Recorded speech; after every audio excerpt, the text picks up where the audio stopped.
So from what Cass has told me though, and I think that this is kind of good, like a way to see how you can challenge yourself, when you don't even know you're going to. Like Cass started the Camino and has told me, she thought, I'm fit, I'm young, like I can walk 20, 30 kilometers a day. I can do this, like a million, not even a million, probably gazillions, real word, real number of people have walked the Camino. I can do it. I'm fit. I can do it. I'm young. I'm fit. There was definitely a healthy dose of Australian. Should be right, mate. And that feeling like you committed to it. Like, I can do that. That's not that hard. Like, how hard can it be? I'll commit to that. That's something. And you sort of just make that decision, and you know, okay, I'm going to get there. Yeah, I've got to do a bit of research to get the right equipment and things like that. Not hard. I've done that before. Tick. And then off you go. And, and then I think that's when life, you've made a commitment, but then life has other ideas. Yes. Yeah. So the Camino, there's a saying that the Camino, well, actually, that my dear friend Al says, is that the Camino gives you what you truly need, not what you think you want. And they are very, very different things.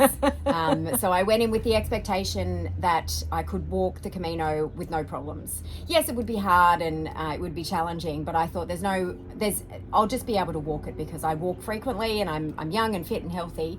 And on the first Camino, I think on day 3, I was broken and humbled, and my ego took it had a real reality check that actually this is a lot harder than I thought it was going to be, physically, emotionally. I was like a deer in headlights, had no idea what I was supposed to be doing.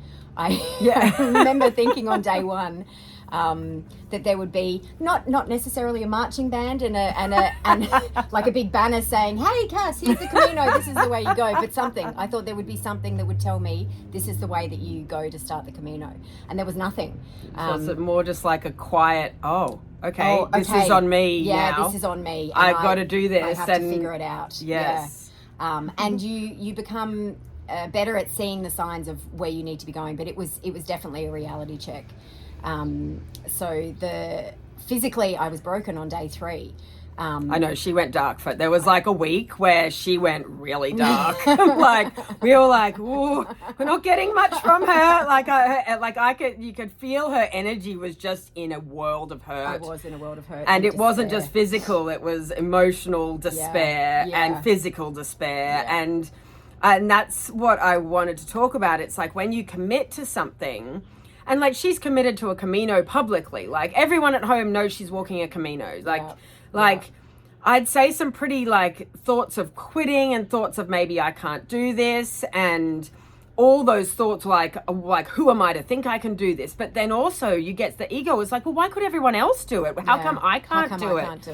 And I think that's why you put yourself in in this extreme situation. You didn't know you needed this. No. But your heart knew you needed it. Like you got what you needed. You thought you were going just have some nice time exercising in the fields. Yeah. It was not. And instead you were very quickly, as you said, humbled. Very humbled. And then you have to look at it, like you have to sort of zoom out and look at the bigger picture, and I'd love to hear your thought process, like how you adapted your mindset. I suppose you would that's what you were doing to think, okay, like I need to reassess this. Yeah. And and the humbled word, I was definitely humbled. So the Camino, people from all ages of life and all walks of life walk the Camino, and I was walking with people who were much older than me, in their 70s, and people who were I would say not as good physical shape as I was, and they were not broken. So I was like, how can you do it and I can't do it? Why is this so hard? But my body physically stopped me from being able to move after day 3. And I had to take 2 rest days, which really bruised me. What? I'm like young and fit and I'm on rest days on day 4. And I had planned to walk 25-ish kilometers a day. But I had to stop. And I had to stop in a place, it actually turned out to be a really lovely place for my soul and for my heart. I had a wonderful albergue owner who looked after me. What you needed? Yes, what I needed, yes. Someone to care for me and for me to receive some care. And then I had to readjust my plans. So the 25Ks that I thought I was going to be able to walk every day, I couldn't. I think when I finally started walking again, the first day I walked 7 kilometers.